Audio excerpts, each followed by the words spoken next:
अस्सलाम जी ګرام کتونکو تاسو دا نن چې کوم ویلا ګوري د کې د دوی اهم خبرونه کوم یو خیبر پختونخوا وزیر الله انلیګ علي من ګنډپور څومره پورې کامیاب شو سورن شو کامیاب نه هم غټه جلسه په صوبې کې کړی دا بجلی لړکی خلک په احتجاج دي او علي ګنډپور خلاف هم راوتی دي ولې چې هغه داوی ټوله غلطي ثابت شوی وفاق سره سمویدا شوی دا او وفاق وسره کمی منلې دي حقیقت صدا دا ټول تاسو ته نن ښکارا کوم سره نن 28 مې ټولونه لوی د پاکستان بس بدقسمتي د زموږ قومونو چې په یو خبره هم نه متفق کیږو حالانکه په دې خبره 28 مې د اټمی طاقت جوړېدو تم اوم ملک چې کوم دی د دنیا وم ملک او یقینا د اسلامي ممالک تر اوسه پورې وړومبه چې کوم اټمی طاقت دی هغه پاکستان سره دی او یقینا چې پاکستان سره شنو خلاف غیر دی کدا تاسو سره کرایسس ګوري هغه ګوري خو دې کې زموږ خپل عوام نه پويږي چې سازشونه بارني څومره کیږي چې موږ اټمی طاقت څنګه ختم شي د سره په دې تفصیل مرزو چې اټمی طاقت څنګه جوړ شو او ولې وشول او دی په شاسم محرکاتو او نن سیاسي گیم په کېږي نواز شریف چې کم دي غټ غټ دعوی کوي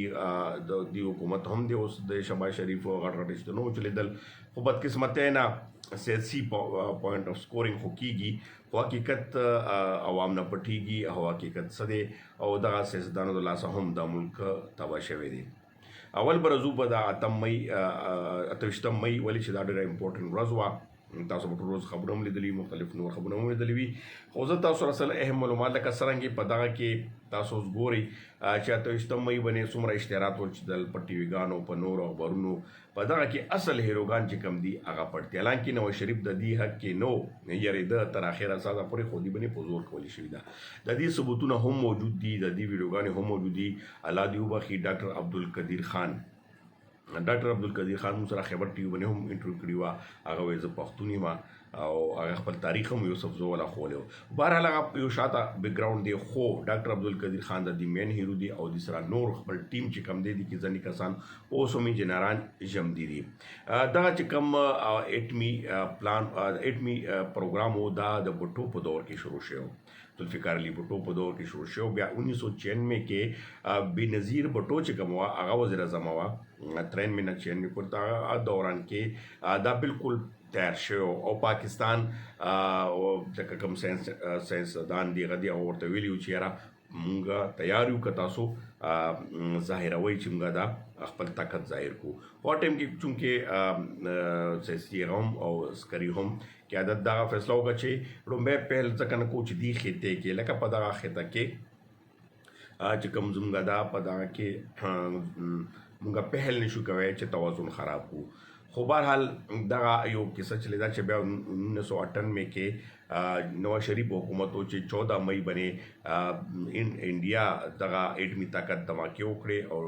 دنیا شپږم اټمی طاقت جوړ شو بیا په 28 مې باندې زموږ پاکستان دماکې وکړې په دې شا کې اوس ګوره اصل هیرو چې کوم دی ډاکټر عبدالقدیر خان دی نور ډېر یو شمېر سیاستدانان نومونه دي چې هغه په دې کې شامل دي په دې دوران کې عوامي پریشر هم راغلو نور هم پریشر و نواز شریف دا امریکای پریشر هم و ټولو سره میټینګونه هم کولو خو تر اخره پورې نواز شریف ډېر ګبراو خو عوام د دباو او د ملکي دباو او بیا اسټیبلیشمنټ هم غوښتل چې دا دماکې لازمي دي اوس ولې چې انډیا سره یا دې خطې کې دا توازن برقرار ساتل چې کوم دي ډېر ضروري دي نو آخر کار چې کوم دی دغه دماکې وکړل شوې او پاکستان وم کم دی هغه اټمی طاقت جوړ شو اتم بیا چې کوم دی دا تقریبا 2006 کې ساوت کوریا راغلو نو دا اته ملکونه چې کوم دي په دې وخت کې دنیا کې اټمی پاور لري پاکستان یقینا چې د تاسو ګورئ مختلف سازشونو مختلف ښکار دي خو په اندروني چې کم خلک ناپوهه دي خاص کر زموږ سیاستدانان چې دومره ګوره قومي ورځ دا په دې ورځ هم یو کېږي نه او دې ورځ هم سیاسي سکورینګ کوي که نن د مسلم لیګ نون حکومت دی نو خپل اشتهارونه چلوي او نواز شریف نه دی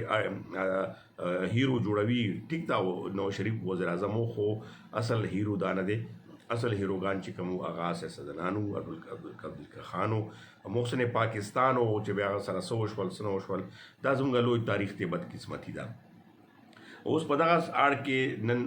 قومي ورځ هم منځل شوه، قومي چوټي هم وکړی شوله. 26 سال پس چې کوم دا پیله د سرکاري چوټي وشوله، مخکې به چوټي نه کېدله، منل کېدله به خو چوټي نه کېدله. خو بهرحال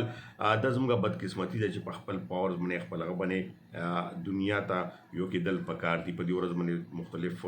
سوشل میډیا ټرینډ نور څیزونه مختلف یو بل سره روان دي. خو بهرحال دا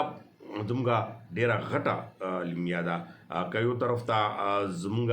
معاشي یا نور صورتحال سازشونو د احکار هم ده، خو سازش چې کوم دی موږ خپل خلکو کې درنه راولي بیا هغه کسان کوي. په دې باندې ډېر گهرې سوچ هم پکار ده او سیاستدان یقینا چې ذمہوار دي، خو په دې کې عوام هم یو شمیر قصوروار دي. اوس ته راځو اصل مدعا د خیبر پښتونخوا وزیر الله علي من ګنډاپور که تاسو اورېدلی وي چې هغه دلته کې چې کوم میټینګ ته راغلی و، بیا هغه نه پس 2 ورځې اسلام آباد کې مسلسل وفاقي وزراو سره میټینګونه، په هغه کې خاص پوینټ چې کوم هغه د بجلی په حوالې سره و چې هغه په کې مې غړې دړاکې هم کړي وي چې موږ پاور پلانټ بند کوو به نور وکړو. په هغه کې چې کېناستل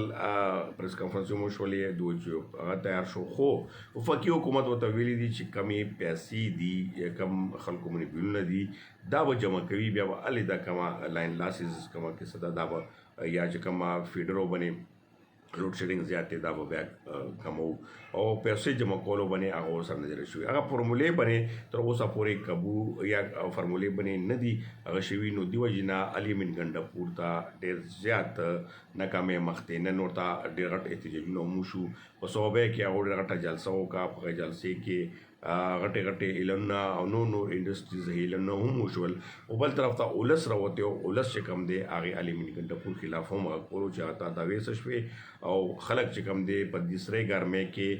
2 غنټې بجلی مونږ وي په 24 غنټو کې، نو دا ډېر غټ ظلم دی. یو طرف ته خیبر پښتونخوا ټول نه غټ پیداوار د بجلی ورکوي، بیا ډېر آسان ریټ باندې 3 روپۍ یونټ باندې وفاق باندې خرڅوي، بیا وفاق هغه یونټ چې کوم دی په 17 روپۍ لکه ډېر ظلم دی. خو بیا موجود کرایسس چې کوم دی هغه جاري دی. خو یو طرف ته که بیلونه نه جمع کېږي، هغه طرف ته شاته د وابې هم ډېر غټ ناکامي ده، ولې چې ځان نه هم بیلونه اچوي ډېر غټ پرابلم دی. دا یو ډېر لوی مشکل دی، دا حل کېدل کم دی، هغه څنګه به کېږي دا به اوس وخت ثابتوي. خو علي من ګنډاپور وایي چې اوس ما نوي طریقه راویستې ده، پلانټونه به لګوم، خلکو ته به پلانټ ورکوم، نور به زه داسې کوم چې د بجلي کې موږ ټول خود مختاره شو. اوس دا ګورو چې مخکې څه کېږي، خو په ظاهره باندې علي من ګنډاپور چې کوم دی هغه ناکامۍ ښکار دی. او اوس ګورو چې الله دې خیر وکړي چې خیبر پښتونخوا نور مخکې څه کرایسس سره راځي، خو موجوده صورتحال کې دا لوی کرایسس راګیر دی. الله دې وکړي چې زموږ دا حکمرانان چې کوم دي دا کم صرف سیاست عوام دوکوي دپاره کوي او اصل حقیقت چې کوم دی هغه طرف ته نه راځي. دې وجې نه زموږ ملک کې که څومره پرابلم جوړ شوي دي هغه زموږ د خپل کسانو د لاسه دي. او په دغه کې که تاسو ګورئ چې پاکستان هیڅ شي کې کم نه دی، په یو څیز کې، او دنیا ورته نظر دی او دنیا په دې باندې هغه دی چې کله وي چې د پاکستان نه ایټمي هم ختم شي او نور هم په ګیرۍ کې راشي. ولې که دا هغه شو نو د اسلامي ملکونو خواصم تاسو ګورئ ټیک تماشي هغه به ټیک وي، خو نور په یهودیانو په جلسه کې گیر دي، که سعودیا پورې که تاسو ګورئ حالات کم طرف ته روان دي. الله دې وکړي خیر. خو مونږه ته خپل نظر پکار دی او تاسو سپورټ خاص کر زما د یوټیوب چینل سبسکرایب کول که چا نه وي سبسکرایب کړی او مخ ته شیر کول هم او سره کمنټ تاسو ډېر ضروري دي. ډېره مننه. خوشحال او آباد اوسئ.